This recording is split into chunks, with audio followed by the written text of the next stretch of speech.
Uh, Assalamualaikum warahmatullahi wabarakatuh. Good afternoon, Ali, Mr. Ali. Good afternoon. Alaikum Uh, salam wa rahmatullahi wa barakatuh.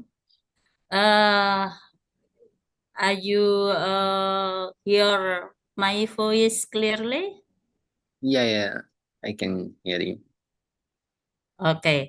Maybe we will start for this program. Okay. Okay, Okay. Dianta ya, MC. We can start now. Okay. okay. I just need to share my presentation. Wait. Maybe there are MC. Is he? We will start. Dianta, maybe you can start. Okay. Okay, thank you so much, Prof. Endang. Assalamualaikum warahmatullahi wabarakatuh. Good afternoon, Prof. Ali, and ladies and gentlemen, respected lecturers, and also dear students. May I introduce myself first? My name is Dianta Audrina, a third year of Biotechnology student at Diponegoro University. On this fine day, I'll be your Master of Ceremony for today's event, and the event is the Visiting Professor Online Lecture with the theme Innovations in Industrial Biotechnology, Metabolic Engineering for Sustainable Biofuel Production. Before we starting our agenda, let us begin with a prayer. According to each of our own religion and beliefs, let us pray together.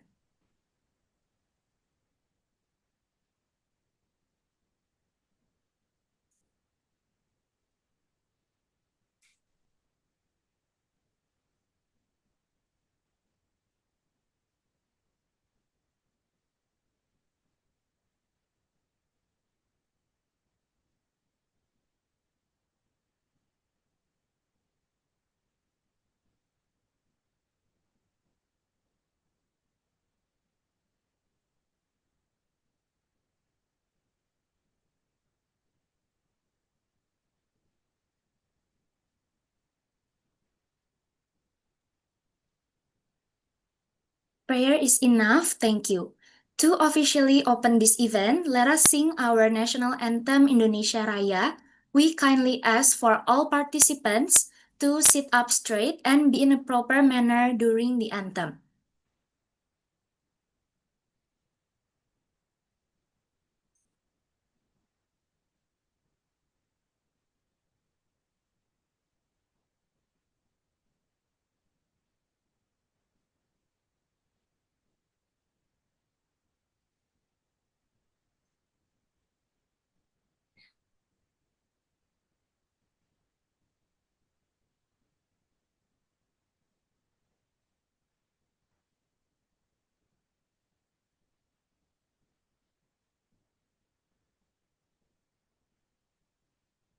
Okay, maybe we will skip to the national anthem part.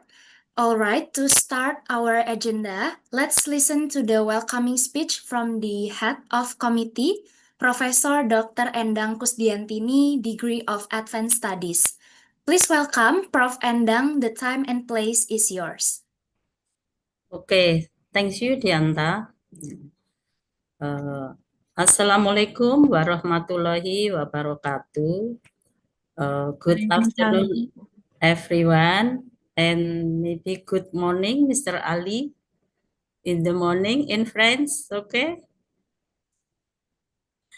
I wish you all a pleasant and blessed day. First of all, allow me to convey that the heat of the program study of biotechnology, Dr. Sri Pujianto SSC MSc is unable to attend this afternoon due to another engagement. I, as the head of this program, and on behalf of the head of the study program of biotechnology, to deliver this address. Okay. The Honorable Mr. Samy Abdelaal, Ph.D., all lecturers who attended this event, and my dear student, let us offer our praises and gratitude to Almighty God, for by His grace and blessings, we are able to gather here today for this general lecture with the theme Innovation and Industrial Biotechnology, focus metabolic engineering for sustainable biofuel production. This general lecture is valuable opportunity for all of us to blend our knowledge and perspective, particularly in the field of biotechnology. Through this event, we hope that our students will gain new insights, inspiration, and motivation that will be beneficial for their academic and professional development in the future. We would also like to extend our sincere gratitude and profound appreciation to our distinguished speaker, Mr. Ali Samy Abdelaal, Ph.D., for kindly taking the time to share his valuable knowledge and insight with us. May this event proceed successfully and provide meaningful benefit for all of us. I would like to close my speech by saying Wassalamualaikum warahmatullahi wabarakatuh. Okay, thank you very much, Prof. Endang, for the inspiring words. And next, we will have a group photo session and we'll divide it by 3 pages.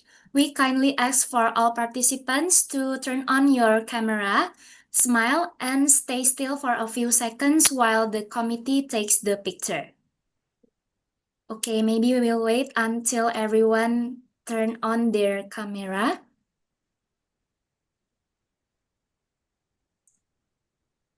And I conduct the documentation into the first page. 1, 2, 3. Okay, for the second page. 1, 2, 3. Okay, for the last page. 1, 2, 3. All right, thank you so much, everyone. You may turn off your camera again.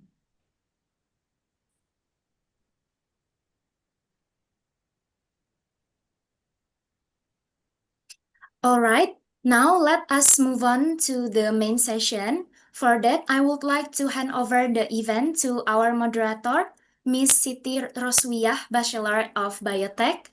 Please welcome her, and the time, place is yours. Okay, thank you very much for our MC, Dianta. Okay, I will greet all of you. Good afternoon, everyone. So welcome to visiting Professor online with the theme Innovation in Industrial Biotechnology, Metabolic Engineering for Sustainable Biofuel Production. This is one of world-class university program. And here, my name is Siti Roswiyah Yuliani, and it is very my pleasure to become your moderator for today's session. I'm truly delighted to be here with all of you as we take part in this inspiring academic forum. Before we welcome our amazing speaker, allow me to briefly share today's agenda. So, we will have lecture session for around 70 minutes, and then there's Q&A session for around 40 minutes. So we kindly ask everyone to keep your microphone mute during the lecture session. And then for the Q&A session, you may raise your hand virtually and then unmute your speaker. And before you deliver your question, you can mention your name. And you also can type your question in chat box. I hope during the lecture session later, everyone can stay focused because today we are very honored to have with us a highly respected scientist and also expert in the field biotechnology. Um, let me introduce our speaker today. Maybe operator can help us. Yeah, this is the CV. Our speaker is Ali Samy Abdelaal, Ph.D. He is Associate Professor of Genetics, Faculty of Agriculture, Damietta University, Egypt.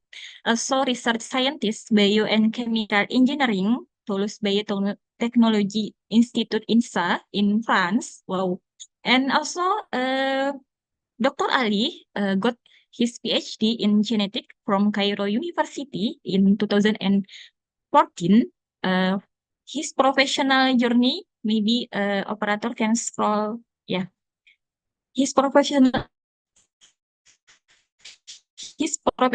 journey spans leading research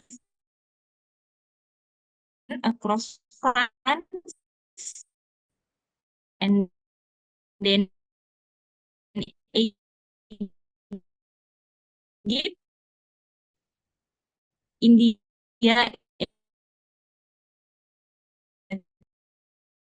Chris Parkes, and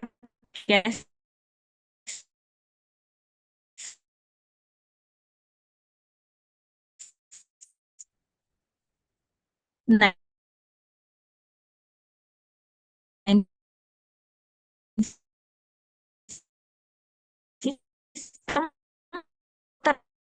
Ali also maybe open and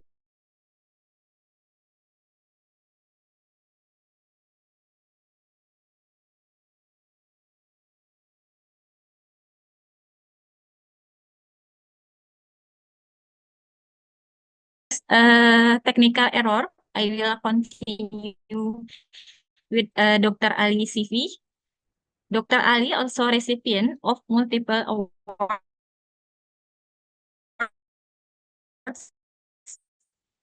and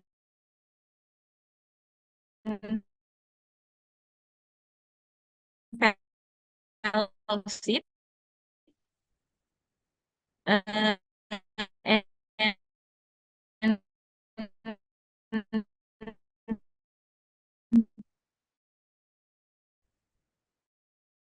also, please join me in welcoming Dr. Ali Samy Abdelaal. Halo, Dr. Ali. Assalamualaikum warahmatullahi wabarakatuh. Can you hear my voice? Yes, now I can hear Yes, your voice, but okay, yeah. your Yes, voice- thank you. Yeah, about the thema, it is about biofuel production, and I think, and I believe this topic is very, very related to our biotechnology student. Without further ado, I will hand the screen and time to you, Mr. Ali. Okay, the time and screen is yours. Okay. Okay, maybe you can Assalamualaikum share your. warahmatullahi wabarakatuh. Waalaikumsalam warahmatullahi Okay. wabarakatuh. I hope you can hear me well because there was a Yes, technical I can problem hear well. from your side or my side, but I couldn't hear you well. But it's okay. Um, Good evening, everyone. First of all, I'd like to thank Dr. Indang, Professor Indang, and the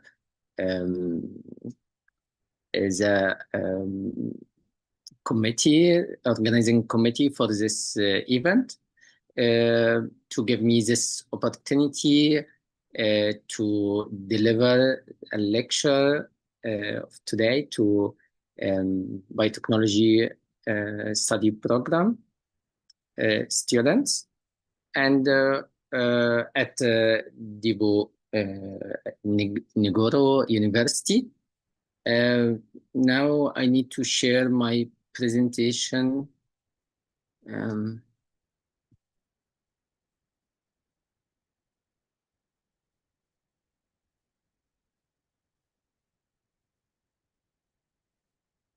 Can you hear? Can you see my presentation now? Yes, I can see your Okay. presentation. Okay. My lecture title is Innovations in Industrial Biotechnology, Metabolic Engineering for Sustainable Biofuel Production.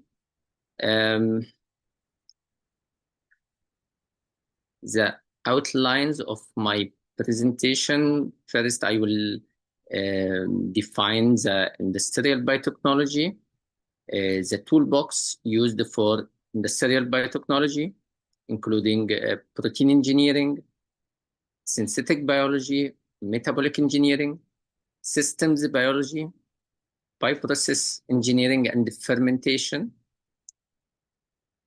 and then it's lagging. Biofuel.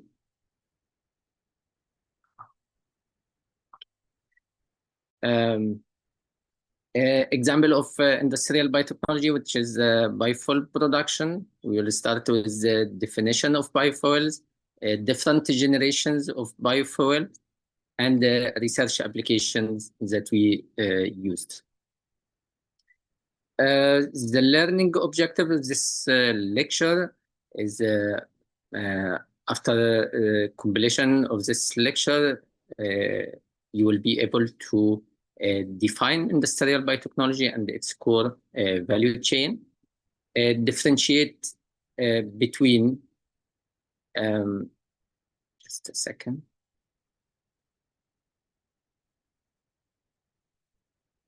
Sorry, to change something.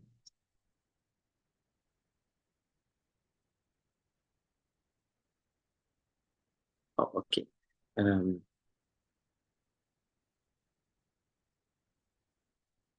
Yeah, differentiate between the key tools in biotechnology toolbox, including protein engineering, metabolic engineering, synthetic biology, systems biology, fermentation, and bioprocess engineering. Explain the cycle of design, build, test, and learn as a framework in synthetic biology. Evaluate the drivers for biofuel development and compare between different biofuel generation of biofuel. Interpret key bioprocess performance indicators, including titer, yield, and productivity. At the end, we need to know the analyzed metabolic pathways for biofuel production and propose a genetic strategy to improve its output. So first, about the definition of industrial biotechnology, and also it's known in Europe as a white biotechnology. Yeah, there are about many colors of biotechnology. And the most important are red biotechnology, green biotechnology, and blue biotechnology beside the white biotechnology that we are going to talk about. Red biotechnology, it's about pharmaceutical and medicine biotechnology. Green is agriculture biotechnology and environmental. And blue biotechnology for aqua biotechnology or marine biotechnology. So the white biotechnology or industrial biotechnology is the application of modern biotechnology to sustainable production of chemicals, materials, and fuels from renewable sources using living cells or their enzymes. So about industrial biotechnology value chain, we use agricultural wastes or byproducts to get the sugar, monosaccharides mainly, to be fermented to produce biochemicals, biomaterials, and biofuels. Biochemicals like food ingredient and pharmaceuticals, it's fine chemicals, and biomaterials like bioplastic, and biofuel like alcohol and hydrogen. It's bulk chemicals. And now we are going to differentiate between fine and bulk chemicals. But before that, we need to know that from agricultural waste or byproduct to monosaccharide that is used for fermentation, we need to do two main steps. The first one is pre-treatment to separate lignin from cellulose and hemicellulose.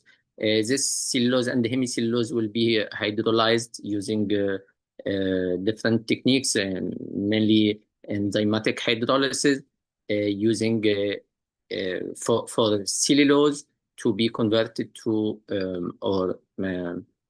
degraded or hydrolyzed to monosaccharide. It's C6 or glucose is the main product of this cellulose polysaccharide, using exocellulase, endocellulase, or beta glucosidase. And from hemicellulose, we can get the main sugar or monosaccharide is xylose, using xylanase enzyme for hydrolysis to get the monosaccharide to be fermented by microorganisms and used as a carbon source for the production of different byproducts. About fine chemicals and the bulk chemicals, there is a big difference between them. It's not about the production scale. Sorry, it's not about complexity. I mean, fine is more complex molecule, while bulk is a simple molecule. But at production scale, fine chemical, most of the time it's small, but bulk chemical is large. Purity also is very important for fine chemicals. It's very high pure, but for bulk chemicals is standard, like alcohol. The cost of fine chemicals is high, and for bulk chemicals is low. Application for fine chemicals like pharmaceuticals and food ingredients, but bulk chemicals like fuel and plastics that we are going to talk about this Biofuel in the second part of this lecture. Can you hear me well?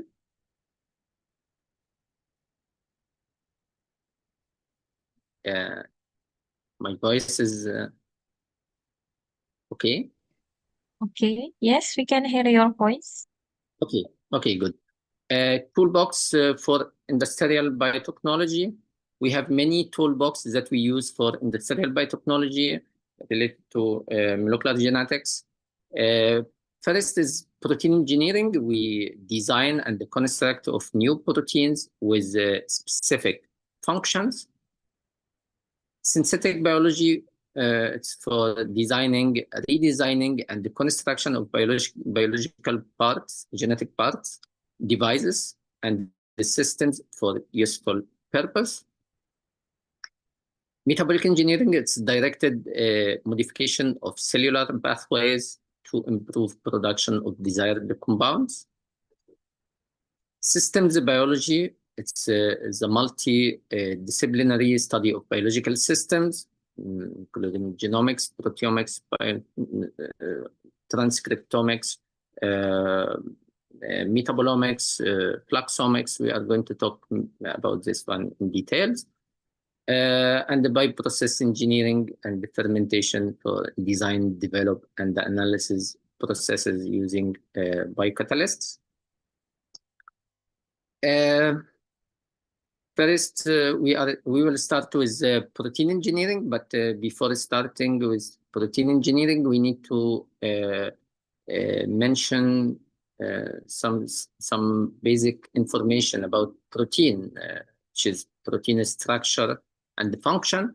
As we know that the building unit for protein is amino acid, with amino group NH2 and the carboxyl group COOH. And we have 4 different structure of protein. The primary structure, it's a polypeptide chain of amino acids linked by amino peptide bond. Secondary structure with alpha helix and the beta sheet.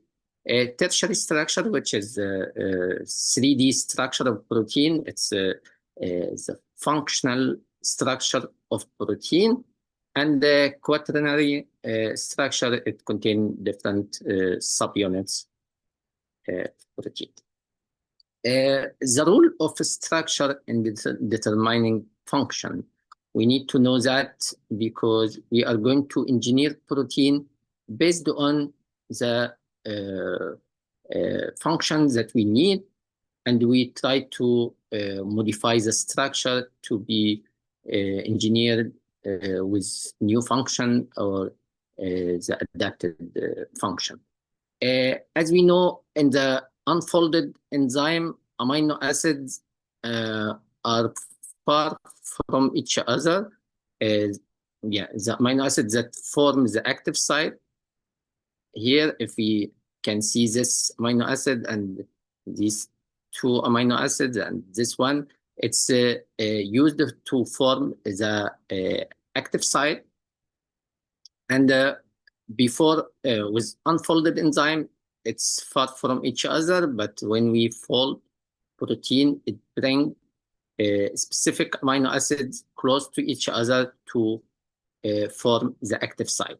Active site is very important for binding the substrate and do this biochemical reaction. So how about protein engineering, or the definition of protein engineering? It's the process of developing useful or valuable protein by altering existing proteins or creating entirely new ones. Why we engineer proteins? For many reasons.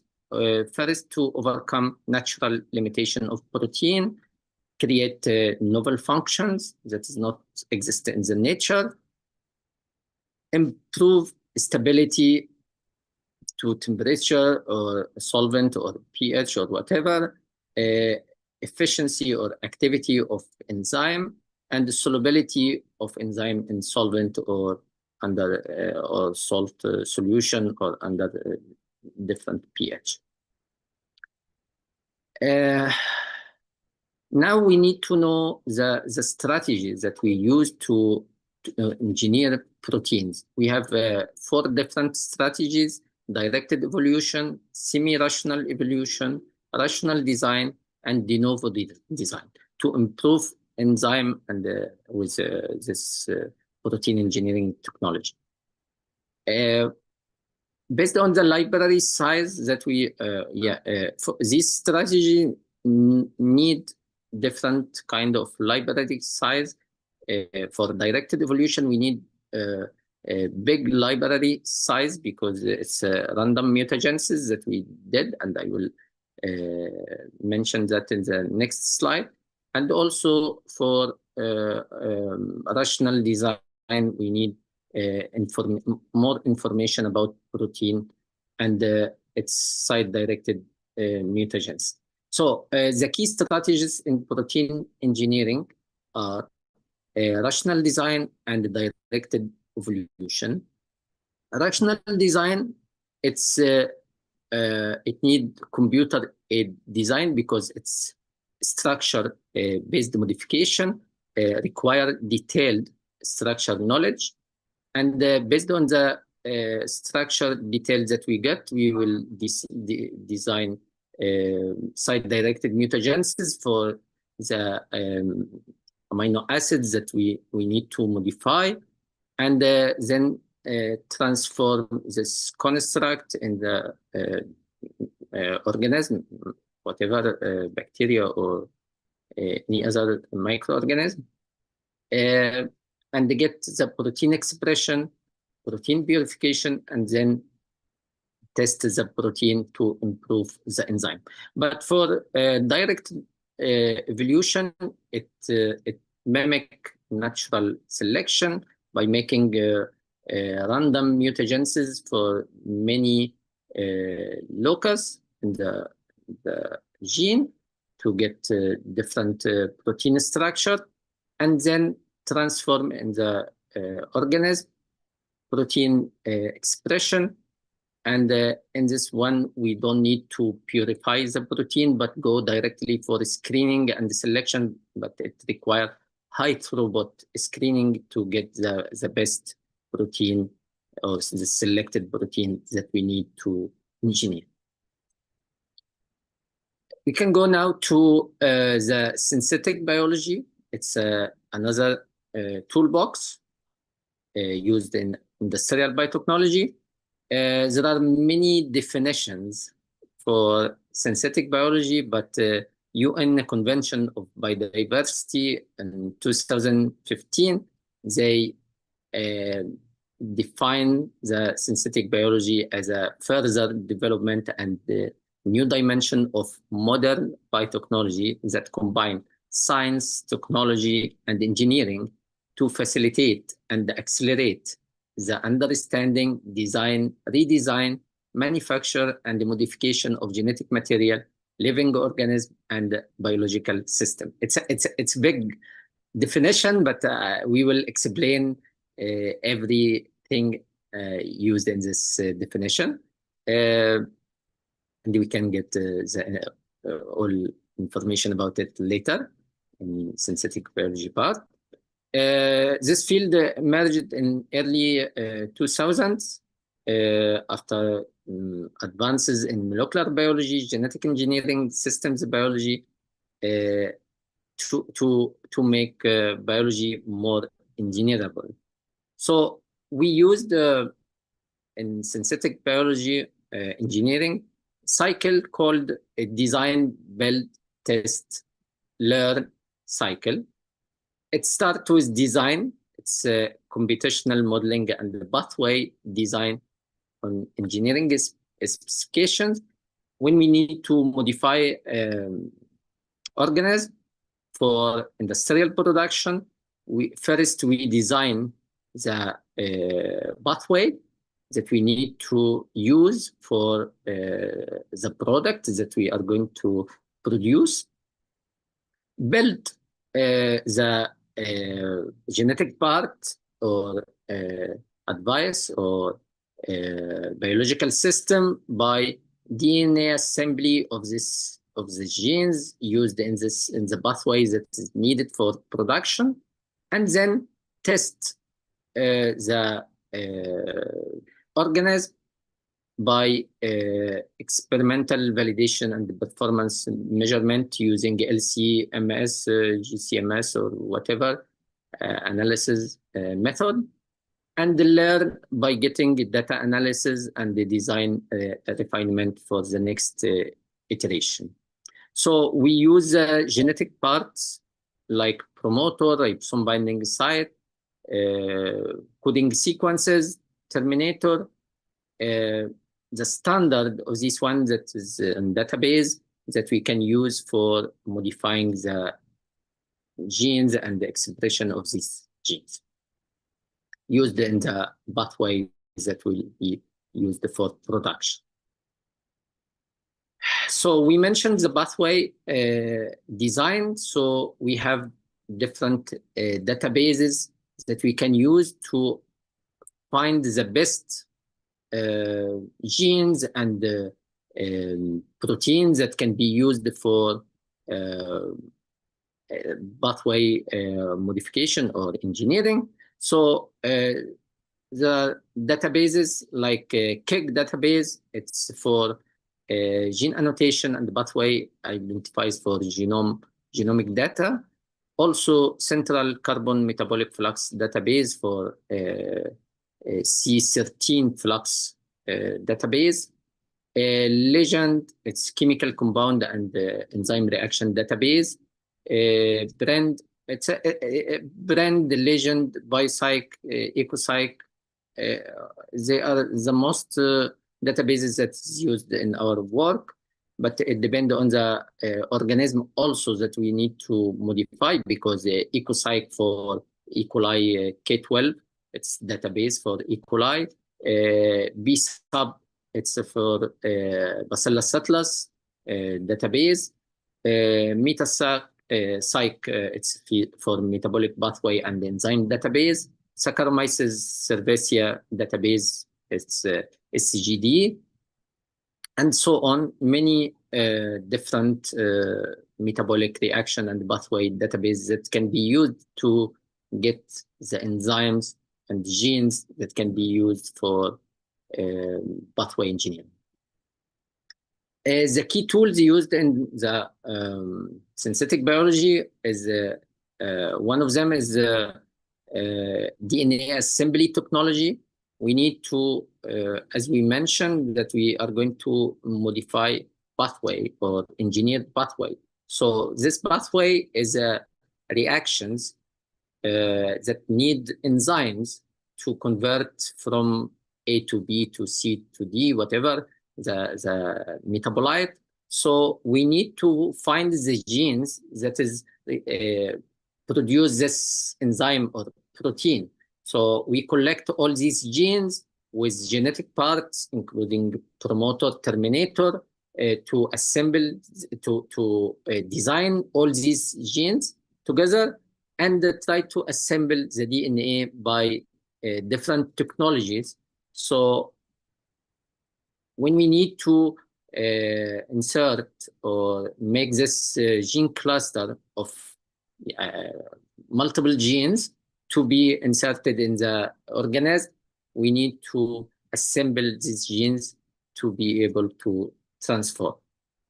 So the first or traditional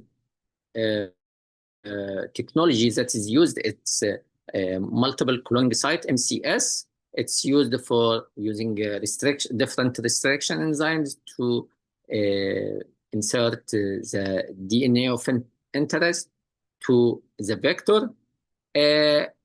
But later on, there was a BioBreak.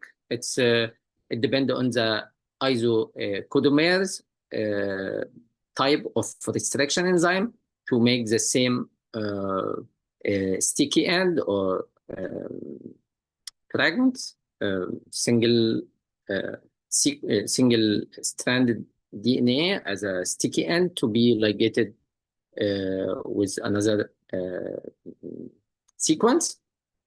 Gateway, it depends on the recombination between homologous sequences. It can be used for a maximum of 5 different DNA sequences. Gibson, it's by using exonuclease activity to make single-stranded DNA of overlap sequences to be able to ligate. Golden Gate, many technologies. It depends on the type 2S restriction enzyme, and it's technology also used for gene DNA assembly and other single-strand assembly, ligase cycling reaction, transformation associated recombination cloning. All these can be used based on the need for the sequences and the size and the number of fragments. Many things that we consider before using different technology. The key tool, one of the other key tools for synthetic biology is the genome editing technology. We talk about the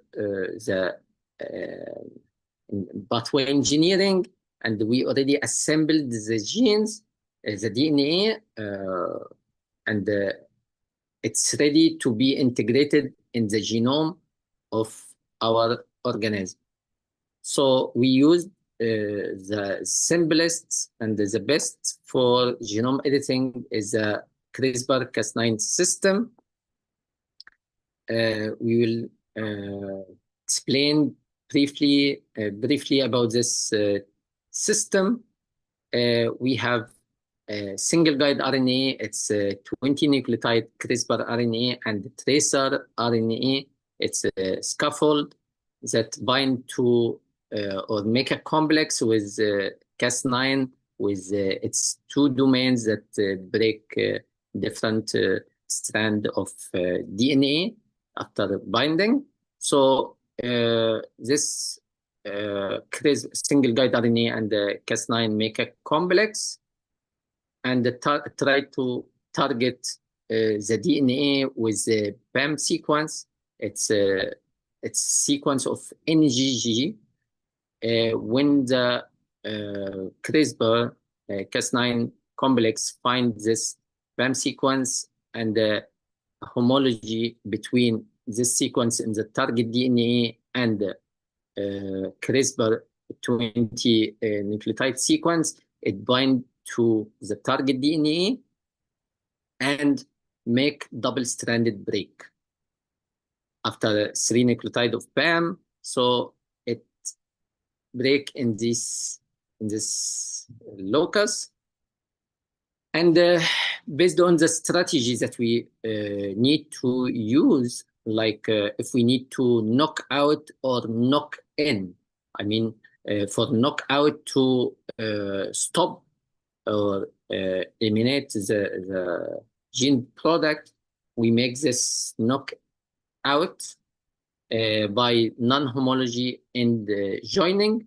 It's just after break of this double strand, it's tried to rejoin, but it lost 1 or 2 nucleotide. So it make frame shift mutation and make the protein unfunctional.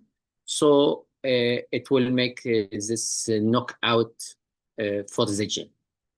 But if we want to knock in or integrate fragment of DNA to this area, we use donor DNA or repair DNA. We can you can find in the paper it's donor DNA or repair DNA. So it can be used based on the homology arms that is used here. Similar between the donor DNA upstream and downstream of the donor DNA to be recombined with this similar sequences and integrate the new DNA or donor DNA to the genome of the organs. So we already finished the protein engineering and synthetic biology.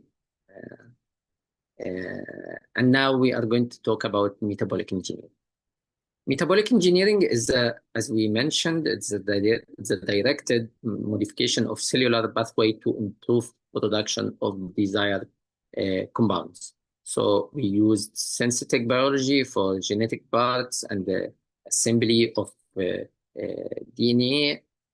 These modified genes produce engineered proteins that is used for pathway engineering to use feedstock, whatever carbon source that we use to make metabolite 1, metabolite 2, metabolite 3 to get the final product that is the most important for our work. So how can we make this metabolic engineering to improve the microbial production of desired substances? So the process that we use is, first of all, we need to select organism, whatever bacteria, yeast, fungus, or algae that is suitable for production of the byproducts that we need. So first we designed the pathway using, as we mentioned, using databases, different databases. We can design the pathway and then genetic engineering of the different genes that used in the pathway. then small-scale screening in shaking flask, and then under controlled condition in small-scale fermenter or bioreactor, and collect the data and analyze to get knowledge accumulation and iteration of this process many times to get at the end the final strain selection to be used for production. So we use system biology as a toolbox for industrial biotechnology. There are many types of system biology analysis. At DNA level, we use genome for genomic study, and RNA transcriptome. So we use transcriptomic analysis, proteomic analysis based on protein level, metabolic analysis to get the metabolites, and the fluxomic analysis based on the flux of the enzyme or the reactions. So in genomic analysis, we use DNA sequence we use sequencer, different technology of sequencing, next generation sequencing mainly. And for transcriptomic, we use RNA-seq also, or microarray. It's all the technologies that was used. Proteomic study also using 2D gel electrophoresis on different dimension based on isoelectric focusing point and the molecular weight to get pure protein. Every spot here, it's a single protein, but as you know, in 2D gel, for SDS page, we separate protein based on the molecular weight because all are charged with negative charge with using SDS. But here we separate based on isoelectric point, focusing point. Then we separate based on the molecular weight to get pure protein to be able to sequence. So from this one, we collect single spots, single protein to be sequenced to get the amino acid sequence using different systems also, MS that we use. Metabolic analysis using MS and the NMR, LCMS, GCMS, whatever the technologies that we use to identify and know the amount of different metabolites. In fluxomics, we use NMR and the stable isotopes to be able to identify the flux of each metabolite. At the end, we will get the system biology data that we can use for identifying the organism. To get the information about the pathway engineered in the organism. For bioprocess engineering and the fermentation, we have different products from fermentation. We can use fermenter to produce microbial cells or biomass as a product. Also, we can produce microbial enzymes, microbial metabolites, recombinant products, recombinant protein, whatever. And also it can be used to obtain biofuel and biochemicals or pharmaceuticals and nutraceutical. Okay, for the fermentation process, I'm not sure if I'm fast or you can understand well. I'm not sure if the student can ask questions or we can keep it to the end of the lecture. I'm not sure. Can you let me know, Professor Ndang, if I need to get questions, or I'm fast, or I just need to know the feedback about the previous part. Is it okay? Yes, I think you can continue. Okay, okay. The fermentation process, we have a fermenter or bioreactor. First, we propagate microorganisms that we have. We already have a stock culture of the organisms that we need to use for fermentation. We inoculate in media that is prepared and sterilized and used for inoculation of stock culture in shaking flasks, then seed fermenter to be used for inoculation in the bioreactor. After fermentation process, we get culture fluid contain biomass or cells and cell-free supernatant. We separate biomass and use the supernatant for product extraction and purification and packaging. So that is the main process of fermentation. We have different industrial fermentation processes. The first one is batch culture, feed batch culture, and continuous culture. For batch culture, it's a constant volume from the beginning of fermentation or bioreactor to the end of the experiment. But for feed batch, there is a initial volume and feeding with nutrients to make final volume at the end of the culture. We add this carbon source or minerals or whatever to that is used in the culture to continue production of our product. For continuous culture, we keep it steady state. We use feeding and harvesting to keep the volume constant. For production assessment, after getting the product from the fermenter, we use different indicators. It's called a key performance indicator, KPI, to assess the product. First one is the product titer. It's a gram per liter.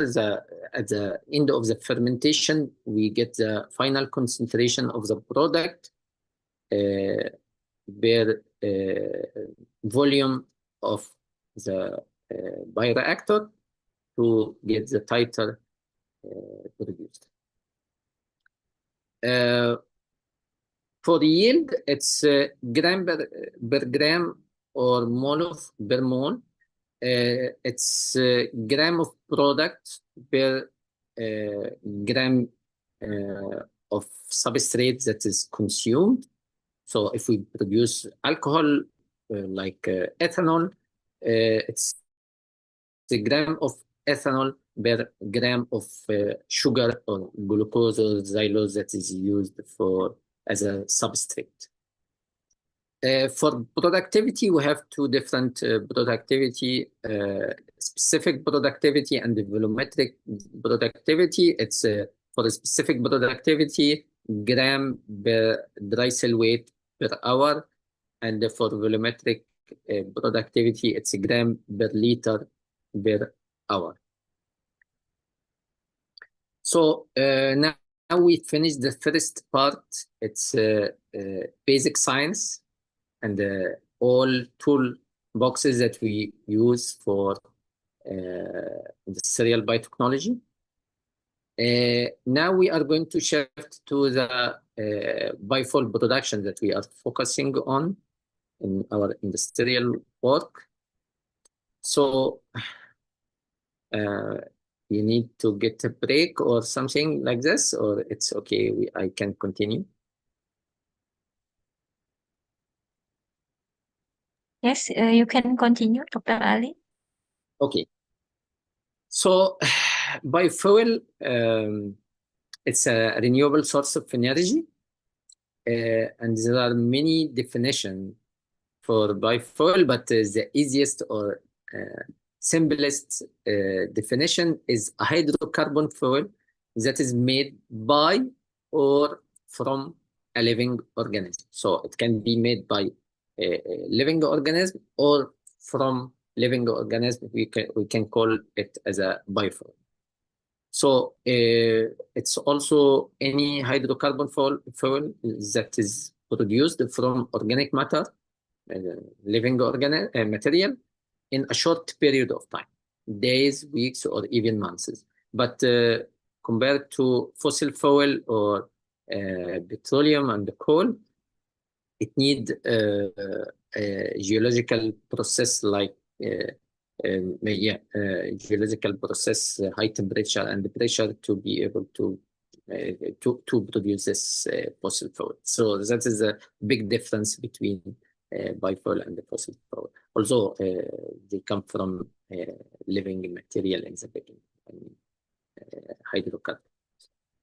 So why biofuel, or why did we shift from fossil fuel to biofuel? There are many reasons, including sustainability of biofuel, adverse impact on environment for fossil fuel, rising cost of fossil fuel, and dependence on foreign country, its economic security of the country.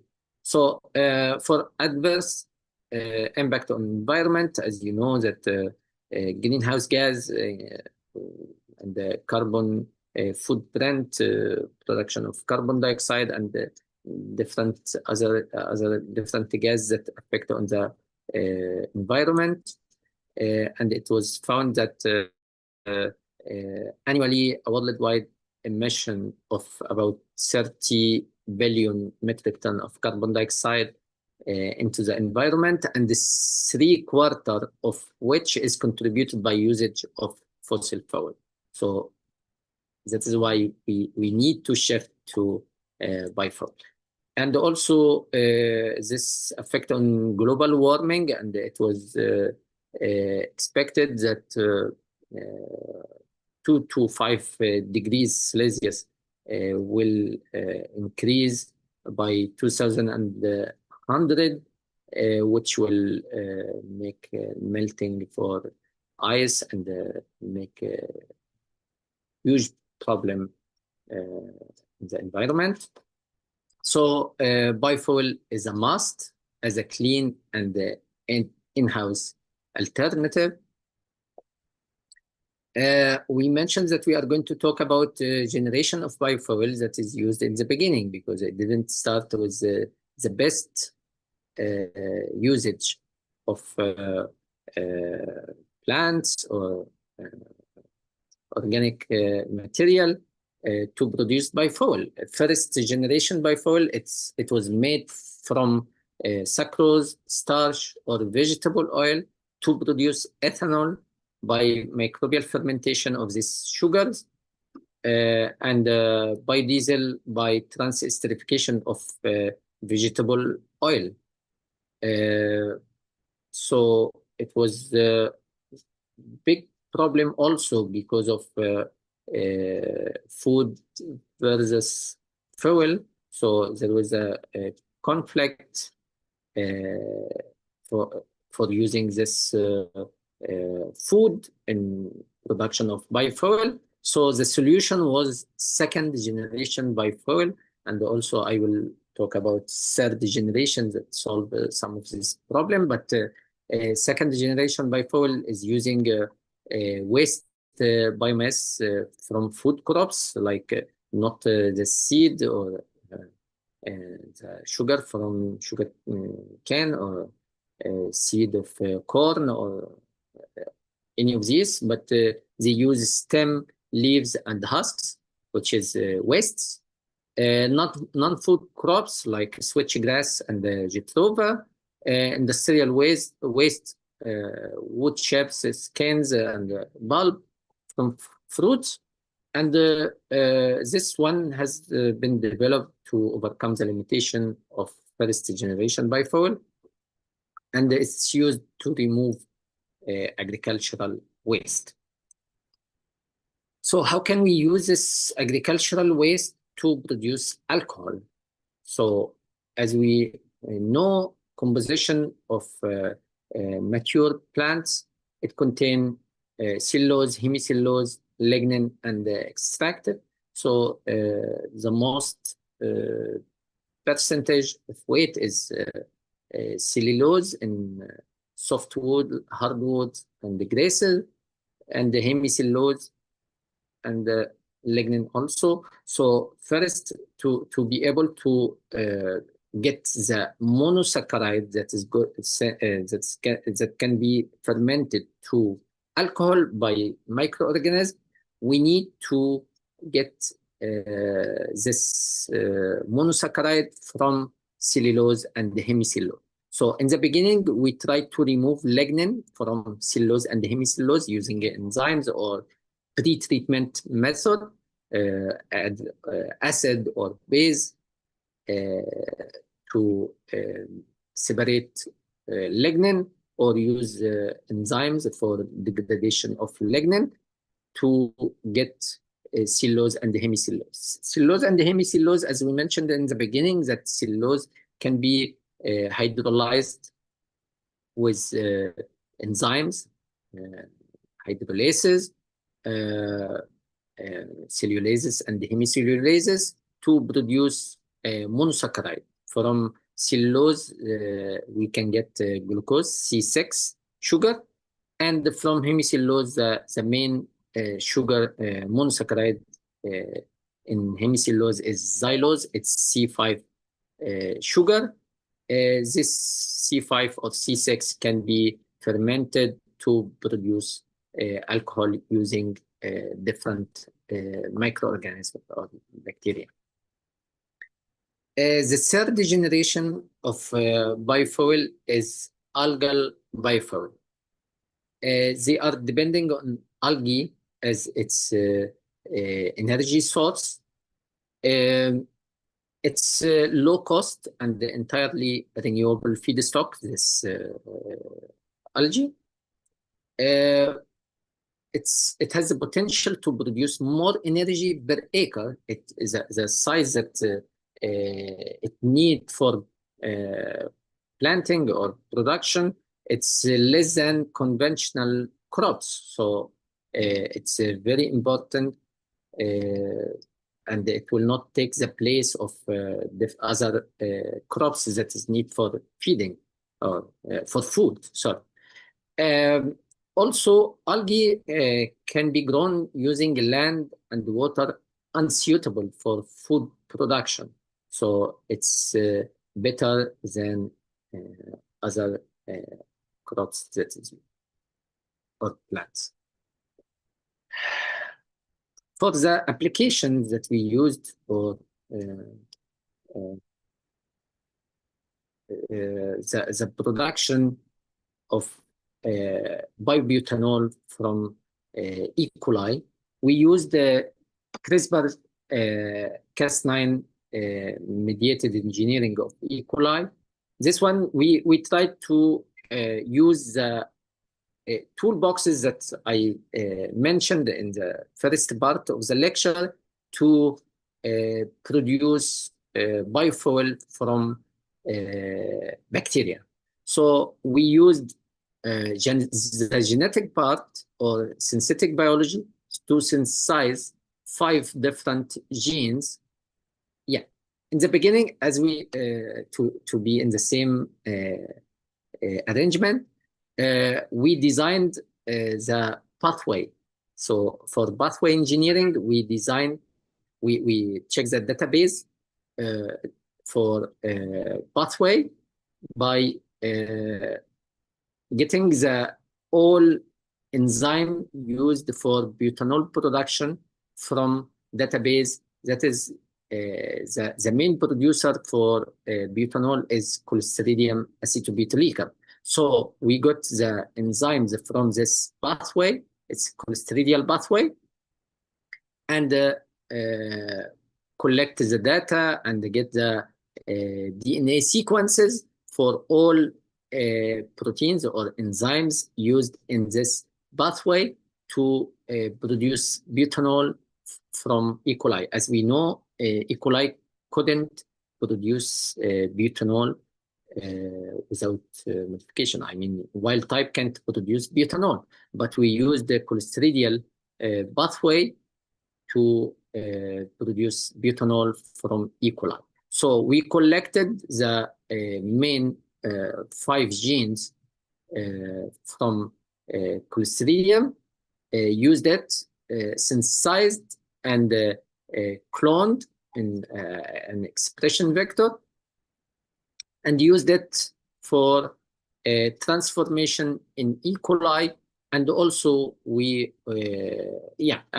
from this one we used for production of butanol, and also we integrated these 5 genes in the genome of E. coli at hotspot in the main chromosome of E. coli using CRISPR-Cas9 system to use these genes for expression and produce protein, and this enzyme can be used to convert from acetyl-CoA to butanol through acetyl-CoA, 3-hydroxybutyryl-CoA, carotenoid-CoA, butyryl-CoA, and butyraldehyde to N-butanol.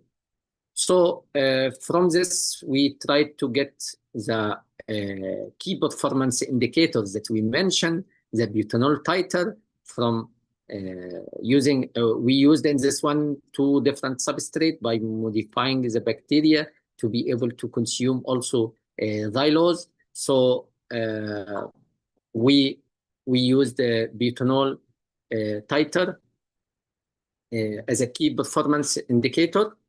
We produced from glucose 5.4 gram per liter at the end of the fermentation. Butanol yield was 0.13 gram per gram, and the productivity was 0.4 gram per liter per hour, and 0.09 gram per gram per hour. And from xylose, we got butanol titer of 4.32 gram per liter, and yield of 0.13 gram per gram, and the productivity also 0.03 and 0.02. So this is the key performance indicators that we use to identify the production efficiency of this strain. Also, there is a published paper we published in 2020 at ACS Synthetic Biology Journal to improve butanol production using fatty acid synthetic pathway 2 in E. coli. We used genetic parts from synthetic biology that we mentioned in the lecture in the beginning. We used the promoter, ribosome binding site, CDS, and the terminator. We used this the different genes for conversion of butyrate to butanol using operon, pseudo-operon, monocistronic. Operon, it's one promoter, different or 3 different ribosome binding sites for each gene, and 1 terminator. But for pseudo-operon, we use promoter, ribosome binding site, and the CDS, CD coding sequence. Then without terminator, we use directly a promoter, ribosome binding site, and the other is the second gene, promoter, ribosome binding site, and the 3rd gene, then terminator at the end. This pseudo-operon, it's important to increase the production or expression of the third gene, because this promoter is used to express this gene, and this one also, and the third one. So we have three fold of the first one in the third one. So that is the pseudo-operon, because there is no terminator after each gene. But this one is monocystronic, normal one, promoter ribosome binding site, gene 1, terminator, promoter ribosome binding site, and so on. So we use this technology or this configuration to test the gene expression level and at a different configuration, and found that pseudo-operon is the best for fine-tuning the expression of these genes. So this one is twofold of this, the first one, and this one is threefold of the first one. So we used it for mono cultivation and co-cultivation of E. coli strain. We collected the genes, put it in plasmid, cloned in expression vector for butanol, butyrate or butyric acid production, and then another construct to be used for converting butyric acid to butanol. And in this monocultivation, we transformed these two plasmids or constructs in one bacteria. And also we used the co-cultivation to use one strain for production of butyric acid and the other strain for converting butyric acid to butanol. And for this one, we used feed batch fermentation to get the profile of these products, mainly butanol. And we found that I want to mention that it was the first time to produce this butanol of concentration of about 3 grams per liter using this fatty acid synthetic pathway in E. coli. There was only one publication used this pathway to produce butanol from E. coli, but the production of the titer was 0.3 grams per liter. So we have a tenfold of this production. Okay, so now we focused on these two different publications that can clarify the toolboxes that we used, that we mentioned in the first part of the lecture. And now we are going to talk about the metabolic pathway engineering E. coli for bioalcohol production. We just need to mention that bacteria of E. coli can be used as a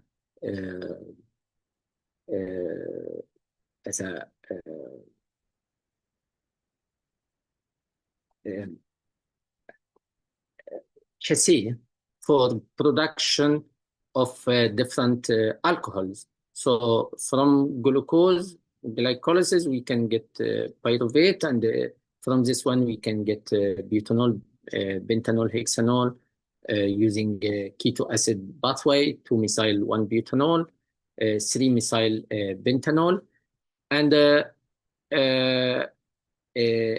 A-rich pathway, we can get isopropanol, and also fatty acid biosynthetic pathway, we can produce butanol, the same pathways that we used in the second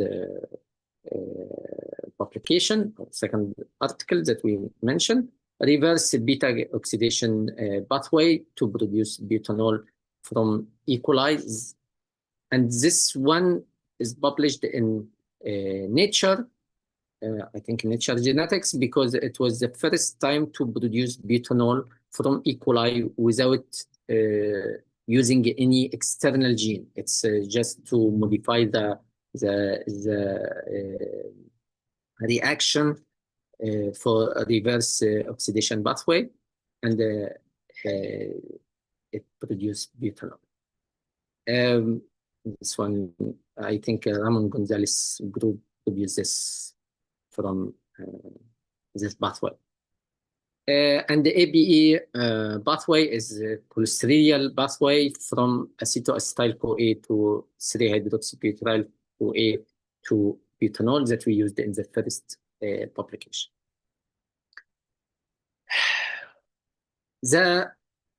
For butanol, mainly because I focus on bibutanol, we collected all the pathways that can be used in E. coli to produce butanol.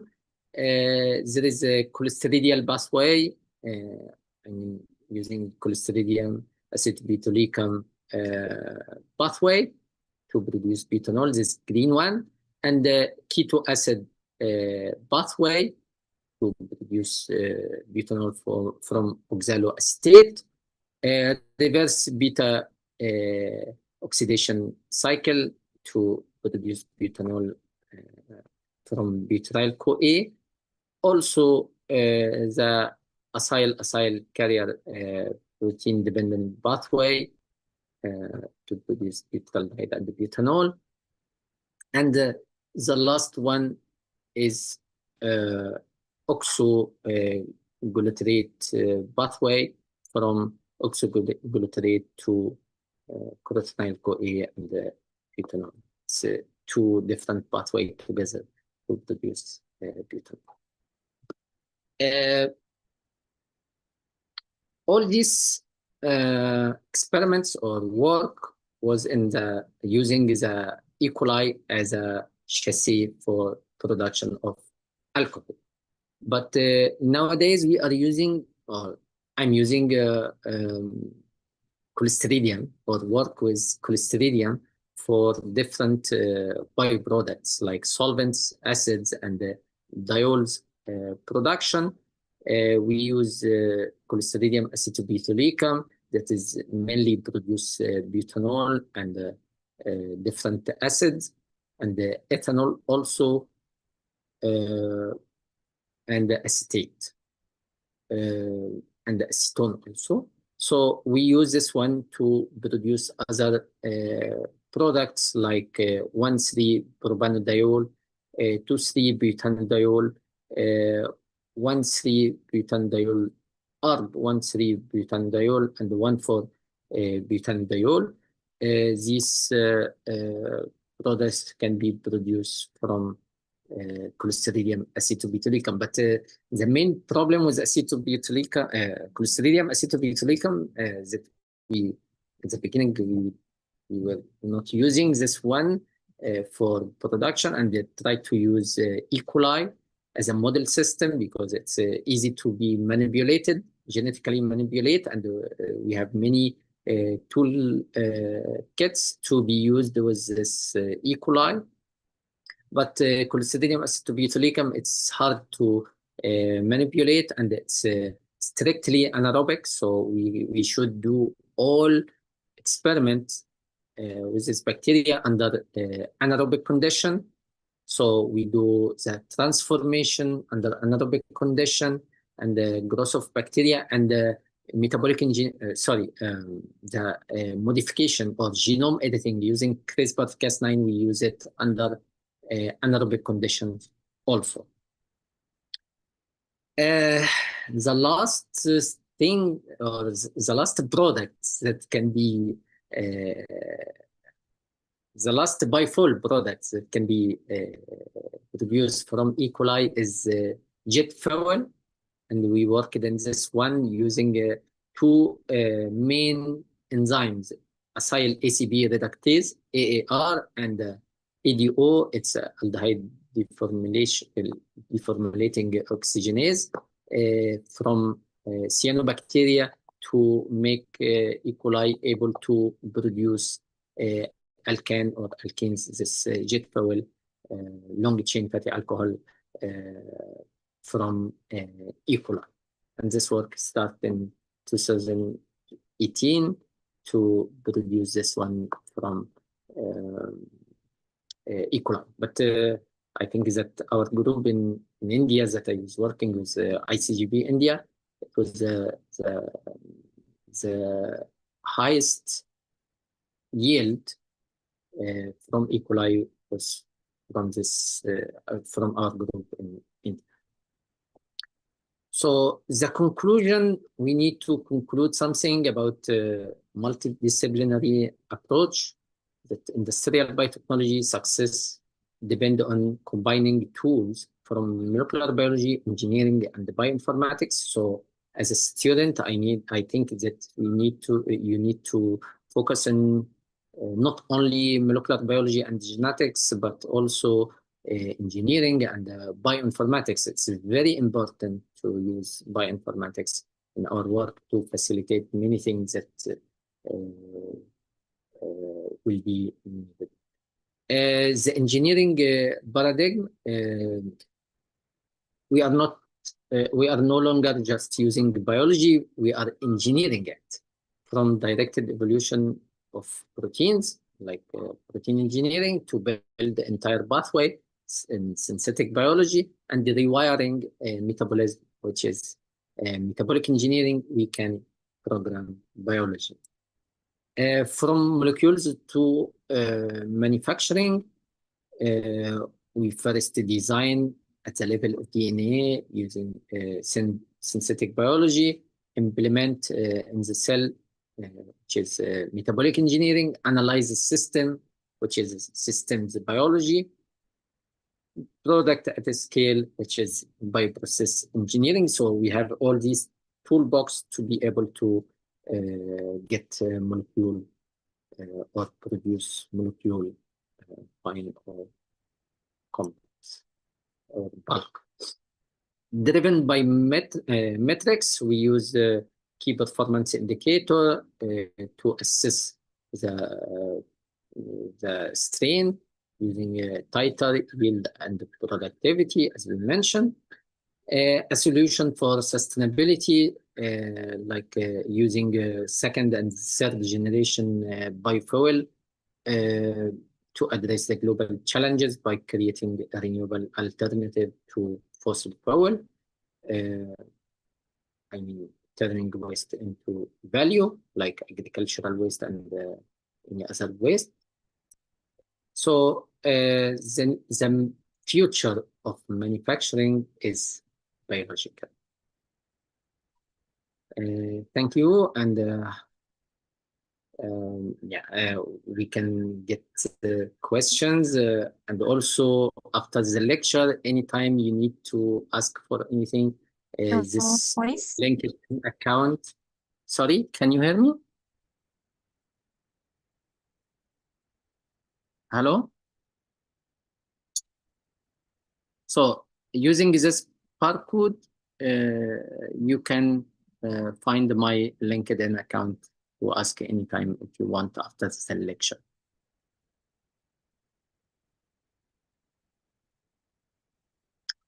Thank you. Okay, thank you so much, Dr. Ali. I'm so sorry. There is a problem in our connection. It's very interesting lecture from you, and from that lecture we can learn more about biofuel production, and also you mentioned that there are main tool in biotechnology. And now we will move to Q&A session. You can type your question in chat box, or you can ask directly to Dr. Ali. You can raise your hand virtually and then unmute your microphone.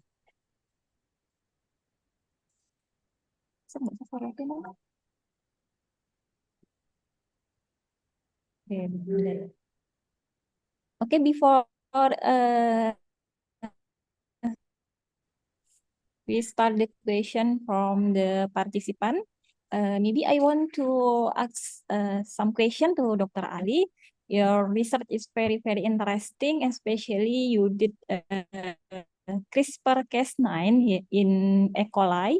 I want to know if you can share your the most challenging when you did the metabolic engineering. What is the most challenging when you did it? And then I want to know when you choose the metabolic pathway in metabolic engineering, how or how we know we choose the right pathway to do metabolic engineering.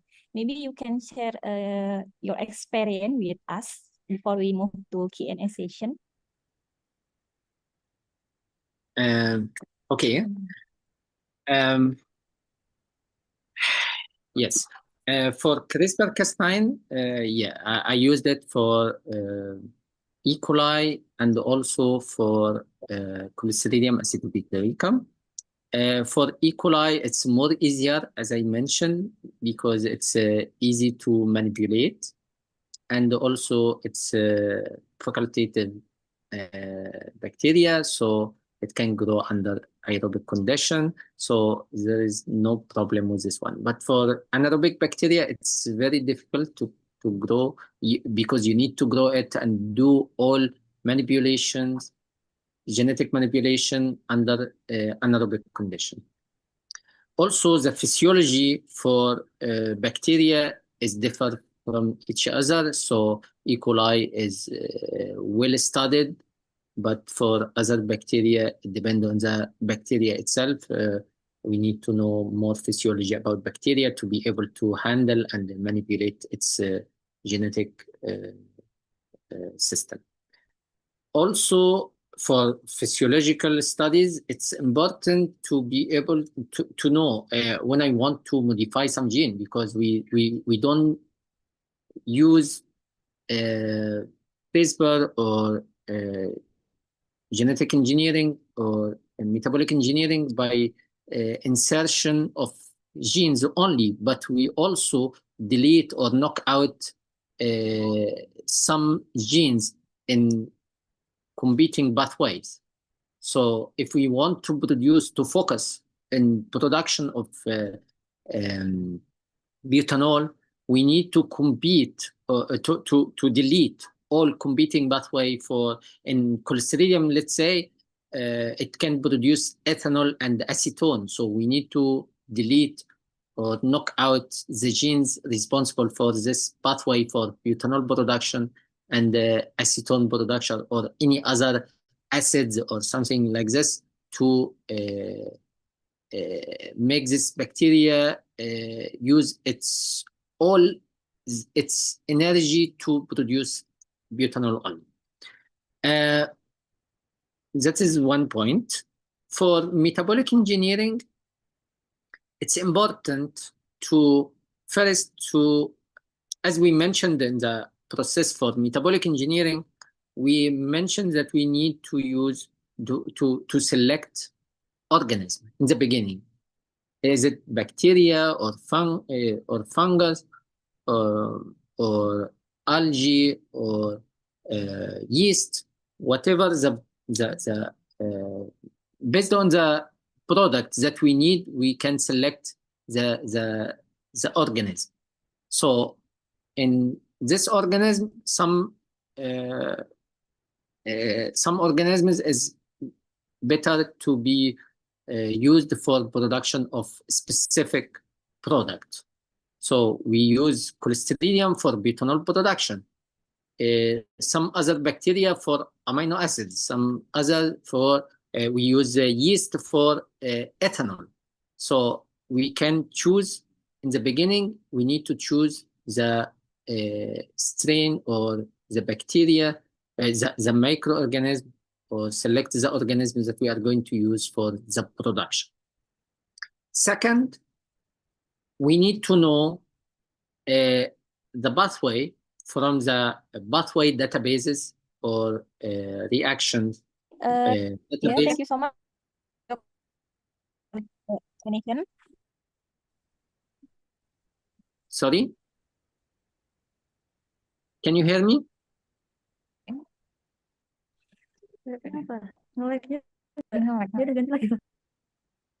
Can you hear me? Yes, I can hear you now. So, should I repeat, or did you hear what I said in the beginning or not? Sorry for the problem, Dr. Ali. We have connection problem. Thank you so much for your explanation. And then we will move to another question from the student. Uh, there is one student send me question. He want to ask you, and I will read the question for you. From one of our student, his name is Kennedy. He want to ask, what are the challenges in the CRISPR-Cas in industry? Is it more beneficial to edit upstream through gene editing or downstream, like making the suitable condition for making the best yield?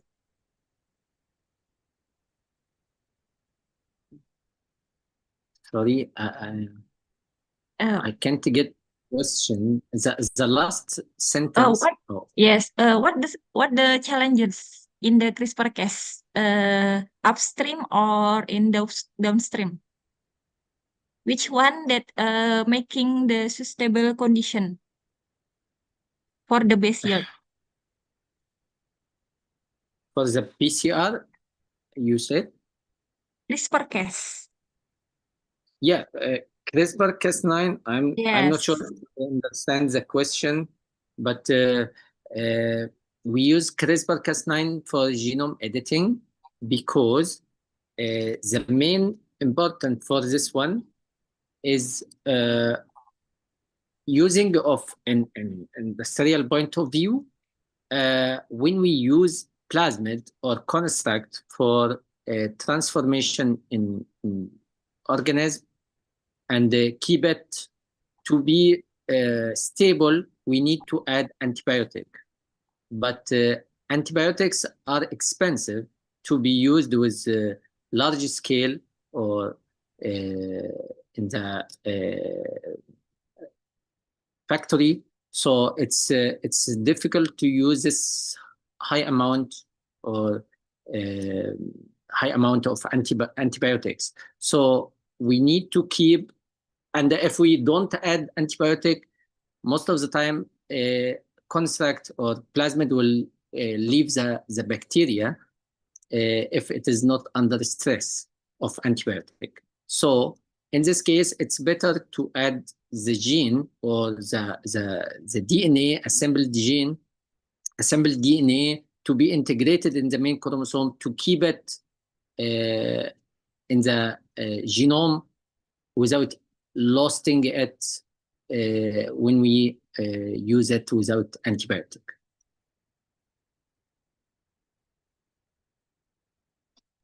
Okay, thank you very much for the explanation, Dr. Ali. And to everyone, if you have more questions to Dr. Ali, you can ask directly to Dr. Ali. You can unmute your microphone and then deliver your question. Or if you want, you also can type your question in the chat box. We still have time for the discussion.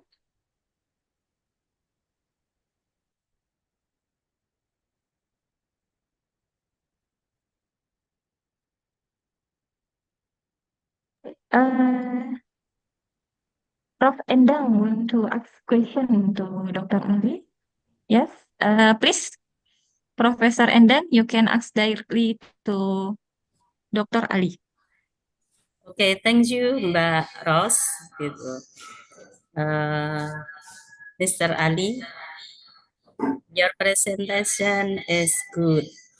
From the protein engineering, metabolic engineering, and biofuel production. And you have many experience about bioalcohol production. So I have one question about the engineering species.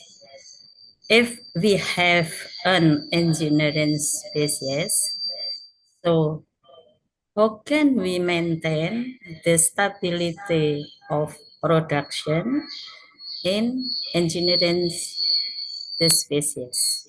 Okay, is clear? Okay. Um, to keep this strain stable, I didn't because of the lecture time, I couldn't add everything. But after modification of the strains for production, we need to keep it for a process called adaptive laboratory evolution. Just to after genetic modification or engineering of this strain, we need to grow this bacteria under the optimum condition, just for batches or different generation, to be and try to check the genome sequence of this strain and the key performance indicator to check the product of this one, to be sure that this strain is stable for some generations. After this, with sequencing and confirming all the genes in the background of genetic background, we can keep it in glycerol stock or some whatever the organisms that we use, and we use lyophilization to keep it at its condition, or minus 80 in glycerol stock, just to for bacteria. I mean, just to keep it for many years. So and also, if we want to keep it without any modification, it's better to make many vials and try to use one vial for one run, not to try to make it take the sample outside the minus 80 and return it back, so it's melting and thawing the bacteria and return it back, freezing it back. It makes some may make some mutation in this organism, so it's better to use it for one time. So make a stock of many culture and try to use one by one. Okay, thank you so much, Dr. Ali, for the answer. And Prof. Enda, Did I do you answer have your any question, No, or do maybe you have any other, question related to your okay. question? Yes. Maybe other lecturer or student, you have any question for Mr. Ali? There is Prof. Hermin, maybe. Hello, Prof. Hermin.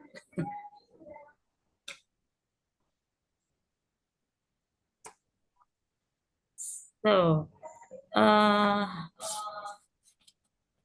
I have one question about protein engineering. Okay. Okay. What challenge faces when performing protein engineering, particularly regarding protein stability? Okay. The challenge with protein engineering, if we don't have the structure of this protein, mainly if we are going to use site-directed mutagenesis to modify protein, and we need to get the its structure. We try to find similar protein and do modeling, simulation, and something like this.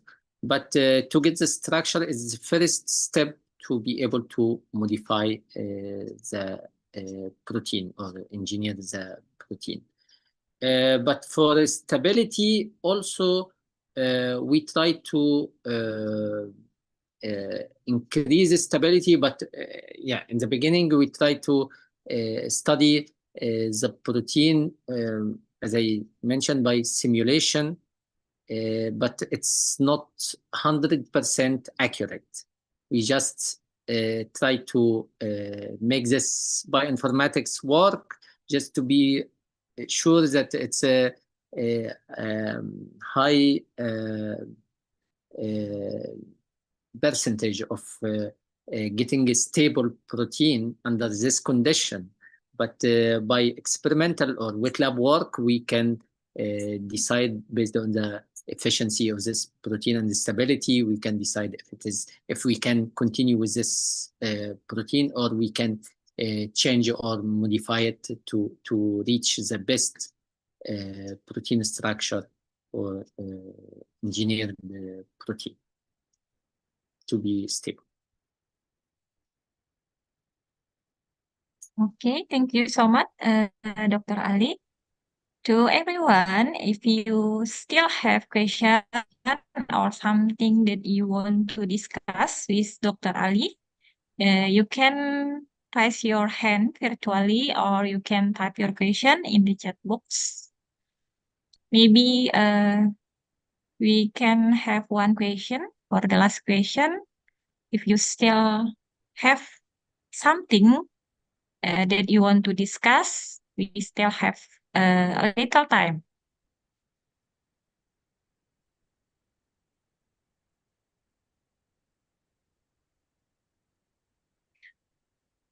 You was asking about metabolic engineering also. I'm not sure if you heard my answer or there was a connection problem. So if you Okay, it's could, okay, Doctor.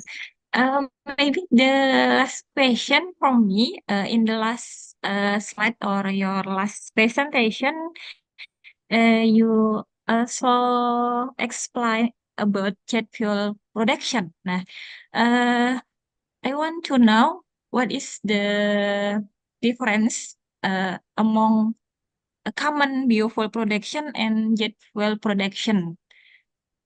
What is the most challenging or the most different aspect when you do metabolic engineering for common biofuel production and the jet fuel production? yeah, for Or metabolic is engineering, yes, or it is same or different? you mean for jet fuel or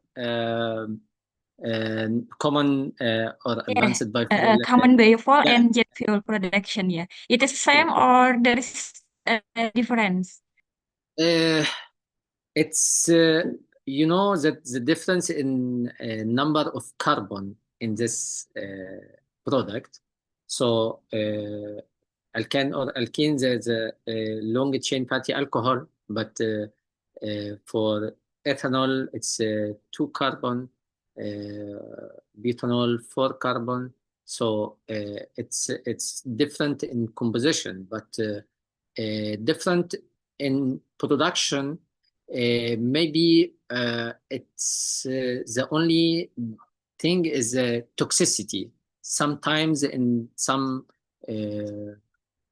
bacteria or some organisms, there is a toxicity. As you know that butanol is more toxic than ethanol, and also for E. coli, and also for alkane or alkenes, we use aldehyde in the media to be converted to alkane or alkene. So we use aldehyde with a specific amount, because increasing the amount of aldehyde will kill the bacteria. So production is different based on the molecule itself, if it is toxic or not. and the percentage of this, or the amount of this product that make toxicity to the organism. Okay, thank you so much, Dr. Ali. I think because there is a time limitation, we need to conclude our presentation. I want to say thank you very much, Dr. Ali, for your comprehensive and very good explanation and presentation. It will be very give our student more insight and more information, especially in metabolic engineering for biofuel production. And I'm so sorry, there is many time in technical error in connection, but I hope you still can enjoy our forum today. And I think I will hand on the screen and time to our MC, our Master of Ceremony.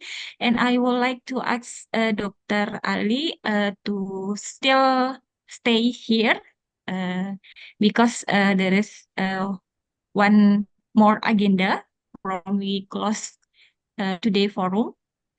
Okay, I think I will lend the screen and time to Master of Ceremony, Dianta. Yeah.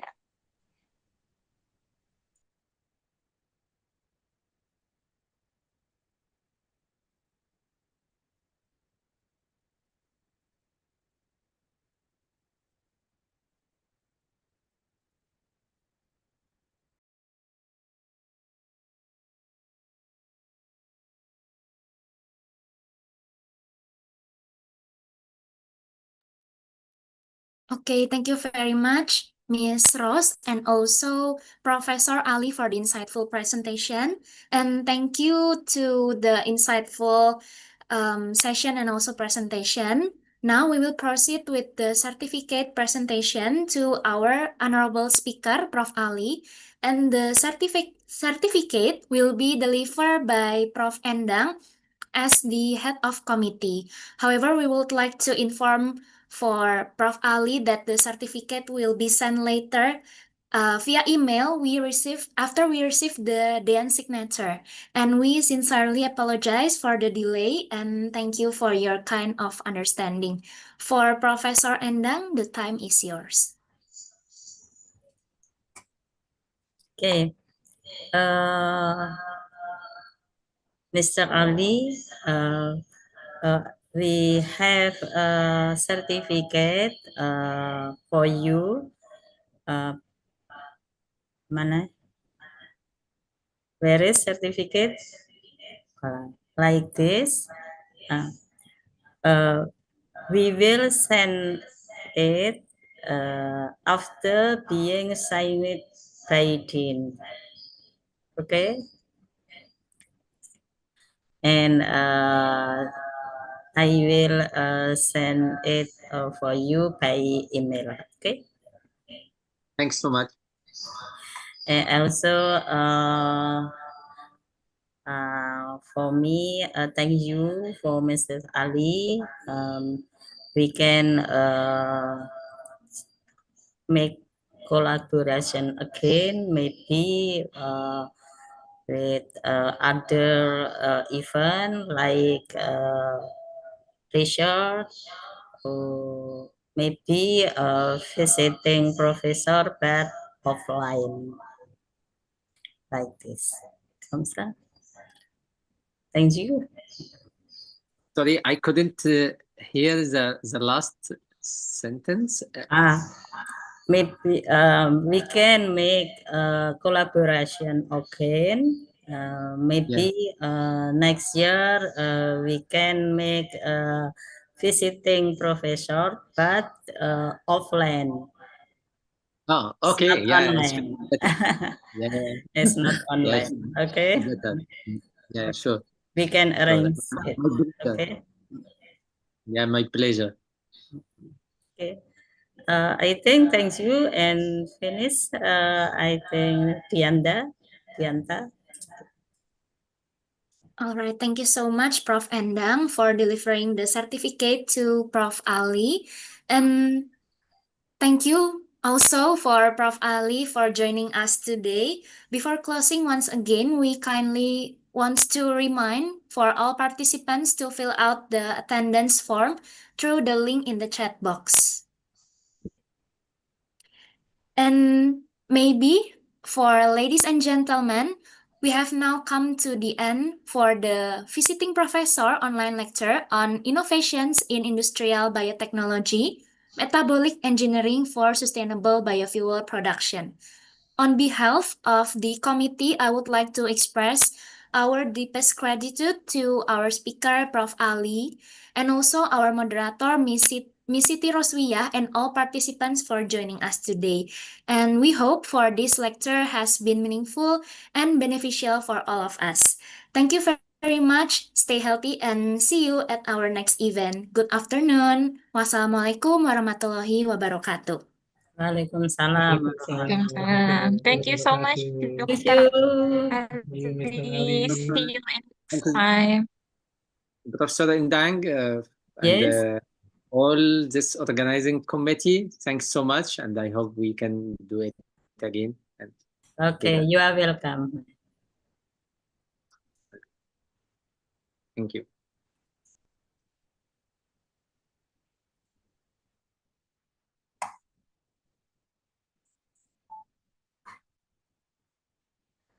Makasih ya Mbak Ros. Ya Bu Endang, mohon maaf deh Bu. Ya Allah koneksinya Bu. Ya, Tadi kenapa kok